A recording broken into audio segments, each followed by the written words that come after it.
नमस्कार दोस्तों स्वागत है एक बार फिर से आपके अपने यूट्यूब चैनल एनपी ग्रुप में। तो दोस्तों जेवर एयरपोर्ट की एक और जानकारी मिली है और इस जानकारी को मैं आपके पास तक शेयर कर रहा हूं। तो आप इस वीडियो को पूरा देखिए और बने रहिए हमारे साथ। तो देख लेते हैं इसमें क्या जानकारी है। तो जैसा कि आप देख सकते हैं लिखा हुआ है, जेवर एयरपोर्ट के 10 किलोमीटर के दायरे में आने वाले वन्य जीवों का होगा संरक्षण। तो देखिए दोस्तों, जेवर एयरपोर्ट के जो आसपास के जो 10 किलोमीटर के दायरे में जो आते हैं जीव, जो भी वन्य आते हैं, उनके जो जीव हैं उनके लिए संरक्षण किया जा रहा है दोस्तों। और उसकी बैठक भी हुई है, जीव संस्था के जो अधिकारी हैं उनके साथ बैठक भी की गई है। और इसमें जो भी जैसे कि नीलगाय हो गए या काले हिरन हो गए, रोज हो गए, खरगोश हो गए, ये जो जितने भी जो जीव आते हैं उनका संरक्षण किया जा रहा है और उनकी देखभाल भी की जाएगी दोस्तों। तो उसकी जानकारी इस वीडियो में पूरी दी गई है। तो आप इस वीडियो को कहीं भी छोड़ना नहीं है, पूरी वीडियो को देखनी है। तो चलिए और भी जानकारी इसके ले लेते हैं, तो बने रहिए हमारे साथ।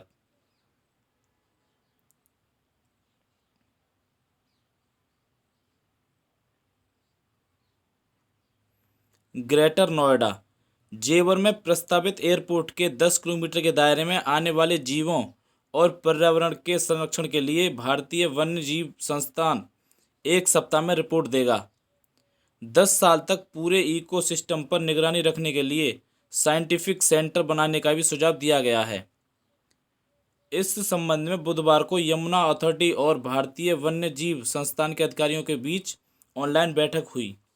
तो देखिए दोस्तों, जेवर एयरपोर्ट के जो आसपास के जो 10 किलोमीटर के दायरे में जो भी जीव जंतु आते हैं उनका और पर्यावरण के संरक्षण के लिए ये बैठक की गई है और जिसमें सेंटर बनाने का सुझाव दिया गया है।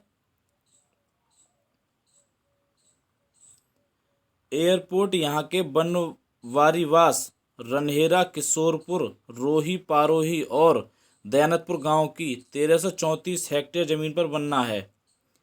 इन गांव के जंगल में वेटलैंड, काले हिरन, सारस, नीलगाय, खरगोश आदि जीव हैं। इनका संरक्षण किया जाना है। बैठक में इसी को लेकर चर्चा हुई। तो देखिए दोस्तों, ये जो गांव पड़ते हैं बनवारीवास, रनहेरा, किशोरपुर, रोही, पारोही और दयानतपुर के गांव की जो ज़मीन है उन पर ये एयरपोर्ट बनने जा रहा है। और इन गांव के जो जंगल में जितने भी जो ये जीव जंतु रहते हैं, जैसे कि काले हिरन, सारस, नीलगाय, खरगोश, रोज आदि वगैरह जो हैं, तो उनके लिए संरक्षण किया जा रहा है। और बैठक में भी इस बात को लेकर के चर्चा हुई है। 2 चरणों में सौंपी जाएगी रिपोर्ट।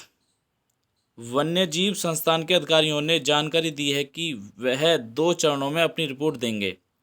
पहली रिपोर्ट एयरपोर्ट परियोजना के 10 किलोमीटर दायरे पर बनेगी। इसी में जीवों के संरक्षण के लिए बारे में बताया जाएगा। दूसरी रिपोर्ट एयरपोर्ट के 25 किलोमीटर के दायरे पर प्रभाव को लेकर तैयार की जाएगी। इसके प्रभाव और संरक्षण के लिए कार्य योजना बताई जाएगी। तो देखिए, 2 चरणों में जो ये रिपोर्ट है वो सौंपी जाएगी। पहली तो 10 किलोमीटर के दायरे में बनेगी और दूसरी 25 किलोमीटर के दायरे में तैयार की जाएगी। परियोजना स्थल के निकट रेस्क्यू सेंटर बनाने का सुझाव। तो देखिए दोस्तों, यहाँ पर रेस्क्यू सेंटर बनाने का सुझाव दिया जा रहा है। संस्थान ने कहा है कि परियोजना स्थल के निकट एक रेस्क्यू सेंटर बनाया जाए। इसमें निर्माण कार्य के दौरान वन्य जीवों की सुरक्षा व उपचार का काम हो सकेगा। निगरानी के लिए साइंटिफिक सेंटर, जीव और जीवों के संरक्षण के लिए एक फंड स्थापित करने पर बल दिया गया। प्लान है कि ये फंड और व्यवस्था देश भर की बड़ी परियोजनाओं के लिए एक उदाहरण बने। तो देखिए दोस्तों, यहाँ पर रेस्क्यू सेंटर बनाया जा रहा है जिसमें कि जीव जंतुओं का उपचार भी किया जाएगा और उनकी सुरक्षा भी की जाएगी और निगरानी भी रखी जाएगी। सारी चीज़ इसमें है दोस्तों। जीवों के संरक्षण को लेकर हुई चर्चा। यमुना अथॉरिटी के सीईओ डॉक्टर अरुणवीर सिंह ने कहा कि मीटिंग में जीवों के संरक्षण को लेकर बात हुई है। एक सप्ताह में इसको लेकर रिपोर्ट तैयार होगी। तो देखिए दोस्तों, एक सप्ताह में ये रिपोर्ट तैयार हो जाएगी और इस मीटिंग में जीवों के संरक्षण को लेकर के बात की गई है। तो दोस्तों, ये जानकारी थी जेवर एयरपोर्ट को और उसके आसपास के जो वहाँ पे जो भी हो रहा है सबकी जानकारी दी गई थी दोस्तों इसमें। तो आशा करता हूँ कि आपको ये जानकारी अच्छी लगी होगी। तो आप इस वीडियो को ज़्यादा से ज़्यादा शेयर करिए और लाइक करिए। धन्यवाद दोस्तों।